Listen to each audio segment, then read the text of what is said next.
سلام علیکم و رحمت الله و برکاته. آیا میدونید که بعضی برادرها که هستند که علی رضی الله عنه میفرماید که رب اخین لم تلده امه، بعضی برادرها که هستند اون برادرها بهتر از برادری که از فرزندی پدر و مادر است. آیا میدونید که این برادرها وجود دارند؟ بله هستند، لیک شاید که از میلیون یک نفر باشه که دو نفر.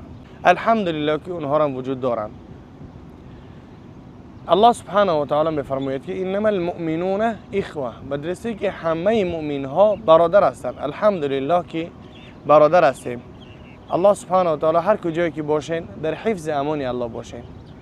که الله میفرماید الاخلاء یومئذ بعضهم لبعض عدو الا المتقین، میگه برادرها روز از روزها با هم دشمن میشوند مگر که اهل تقوا.